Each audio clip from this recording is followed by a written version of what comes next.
James Ricciuti. This realtor is cooking. Today I'm making a great fiber-packed, super healthy, not too sweet granola made with oats, coconut, cinnamon, flaxseed, hemp seed, pumpkin seed, chia seed, little bit of maple syrup. So make this, bake it, takes about half an hour total, including cook time.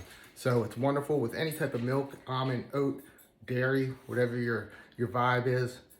It's really good. Trust me. Take it with you in the car, take it to the gym. You can find the recipe in the notes below, and it'll link to my website where you can print it. So like, subscribe, enjoy.